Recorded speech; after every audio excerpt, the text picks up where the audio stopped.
The fire danger is very, very high. Flames came dangerously close to homes in Parker Saturday. At least a couple acres on fire, and it was rapidly moving. South Metro fire crews quickly tackled the flames. South Metro alone has seen several accidental fires start within the past few days that were within the scope of the burn ban. It was nothing that wasn't allowed, but it was still things that started fires. With recent dry conditions, South Metro says it's important for everyone to remember Colorado's wildfire season is year-round. If they're doing things with heat, with sparks, with open flames of any kind, even if it's allowed, it's important for them to have a water source or a fire extinguisher nearby to try and put that out. For the next few days, we're seeing upper 90s temperatures and relative humidity dipping down into the teens, which is pretty concerning for fire departments. Eric Hurst with South Metro Fire says his department already responded to 2 grass fires this week. And the fear is that this weekend there could be more if people aren't careful. People are going to be enjoying the weather. They're going to be doing things like barbecuing. They might be having recreational fires. We're getting close to Independence Day, so people might even be purchasing fireworks and they may be wanting to use those. Or it could be as simple as someone discarding a lit cigarette. Either way, the grasses are drying out. They're at a risk to start on fire. We were busy with calls all weekend long, but last night is when we started having fires. And after the main fireworks shows had ended, we actually got a report of a house on fire. This fire luckily only burned a bush. And it was a really close call. The problems didn't end with the holiday. So we found a bunch of these strewn about in the burned area, and we're really close to some houses, which is even more concerning for us. Hopefully this was the last call that we're going to respond to with fireworks causing fires, but we know that there's still a lot of fireworks out there, and if it's anything like today, we saw some illegal ones, which is what caused this fire. Used to put it out. And there aren't any fire hydrants nearby, so that makes fighting fires a big challenge when we need a lot of water. Eric Hurst of South Metro Fire says the burning home's rural location, paired with frigid temperatures, made the fight that much harder. In this case, we have trucks that are specially designed to go fill up with water and bring water back to the scene. And that's about an 18-minute drive from where we are right now. So the trucks had to drive a considerable distance to fill up with water and bring it all the way back, which is a long process and a difficult process for them, especially with the icy and snowy conditions. As firefighters arrived, Flames got quite a bit bigger at that point. Luckily, the firefighters were already here, so they were able to quickly control the fire and keep it in check where it's at right now. What bothers them the most is not the size of this fire. Response time with the officers and the extra fire crew were amazing. What bothers them is what caused this fire. Firefighters were able to determine pretty quickly on in the incident that there were 3 children that were down here, and they're the ones who started the fire. Curiosity. Yesterday, we had a grass fire in Greenwood Village that was also started by juveniles. 2 fires in 2 days started by kids investigating. You may not see the flames, but for firefighters, it was a race to save this barn as the Euclid fire crept closer. When we wake up to those winds like we did this morning, it's very concerning. Not only was it windy, but dry and unseasonably warm, a trifecta that concerns South Metro Fire because much of their district looks like this. When we actually see vegetation fires spreading quickly in the morning hours, it's a big concern for us about what's going to happen later in the day when the temperature warms up and the humidity drops even more. Crews spent the day preparing and training on specialized equipment on standby in case another fire popped up. They want us to be 100% every time, and so it's doing things like this and training on a regular basis that allows us to do that. Even South Metro's standard trucks are built to tackle wildland fires in different ways. That's the advantage to this truck. You can see fields all around us in Parker. So the back of this truck is set up for a wildland fire. This truck can drive and spray water at the same time. Training involves extensive pre-planning too, especially in neighborhoods like this near I-25, one of South Metro's most at-risk areas. We've got grass, we've got scrub oak, pine trees, and we call that ladder fuels. So if a fire were to start on the ground, it could be carried upward very quickly. And as you look out the windows, you can see that there's homes kind of tucked back in that. Tucked away on windy roads and surrounded by fuel that makes fires burn fast, conditions that caused a lot of problems for firefighters last year. We responded to well over 100 vegetation fires, and that's abnormal for us. Starting 2017 off with brush fires and red flag warnings is concerning. We certainly don't want to meet that number that we responded to last year. Realizing that in Colorado, fire season is often unpredictable. We can have significant wildland fires anytime. And the fire season really doesn't care what month it is or what time of year it really should be. At South Metro Fire Rescue, they're now checking how hot, dry, and windy it is every 2 hours. And their brush trucks go out on every single call. We know that the rate of spread today could be up to 150 feet per minute for a brush fire. We really need every second to get there and get ahead of it. Fire She's conditions. in intestinal failure, and we don't know how much longer she has. And so we made a bucket list, and one of her things was to become a firefighter. See how far we can get it to go? When we found out that she wanted to do this, we were very thrilled to be able to help out. I mean, I don't even have words to describe how I feel. It's just a bunch of ball of emotion. We moved here from Texas a few years ago to seek out treatment.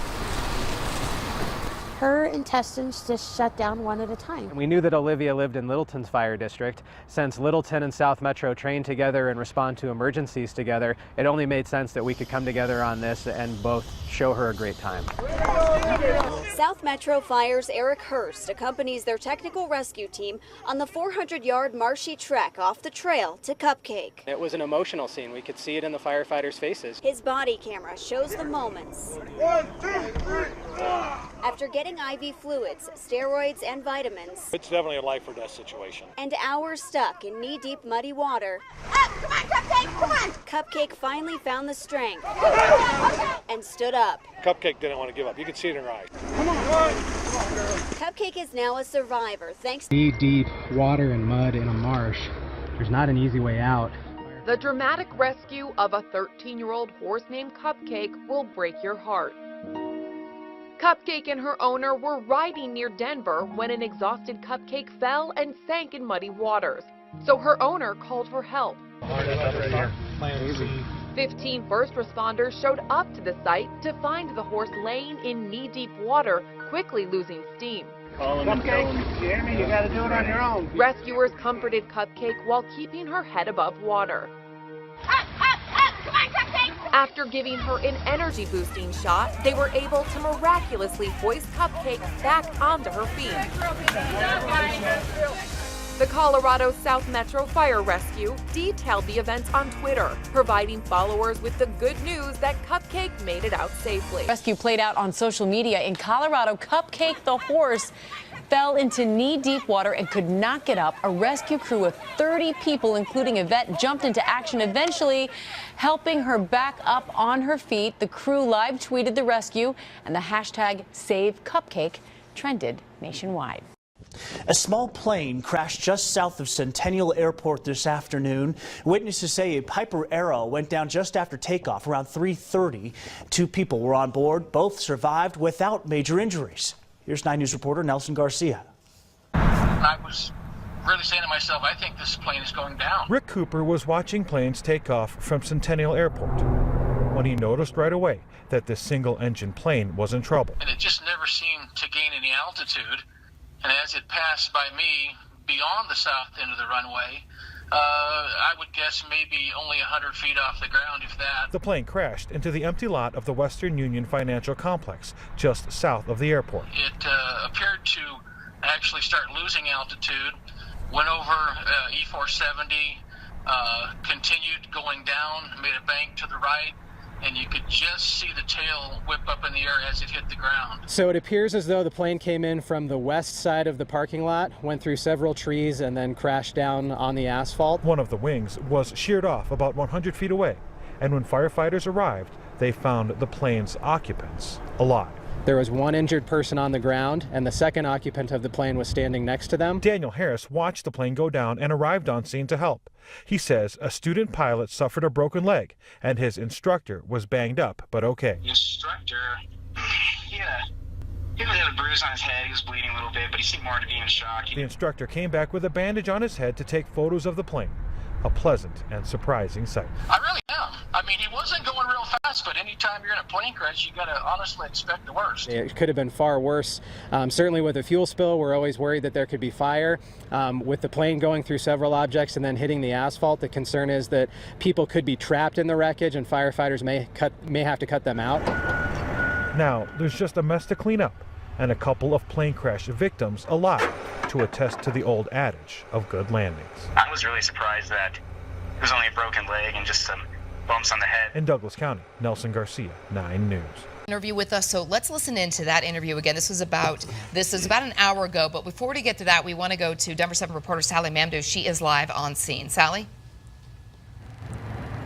We are live on the scene of that fuel tanker fire, and I just got an update here from South Metro. They tell me the fire is now out, but still they're not done with the scene right behind me. They still got a couple hours to go. And let's take it again to the public information officer here with South Metro, Eric Hurst. Eric, what's going on? So the fire isn't out yet. It's definitely being controlled, but we're making efforts now to actually extinguish the fire. So earlier when we spoke, the idea was to let the fuel burn, but the concern with that is we don't know how long that would go on. So in the effort of trying to get traffic moving as quickly as we can, we're going to extinguish the fire and then work on the fuel problem after that, which is going to be containing what's already spilt and offloading what's still left in the truck. So how do you do that, though, and open up traffic again? So ultimately what it's going to be is extinguishing the fire, and then the fuel will have dirt or sand or some kind of absorbent laid on top of it that's laying on the road right now. They'll scoop that up into barrels or trucks to remove it, and then take out whatever fuel is left in the vehicle itself that's parked on the road. So really it's just an effort to try and expedite the process to get the highway reopened. So right now you're in the process of extinguishing the fire. You weren't doing that in the past couple of hours.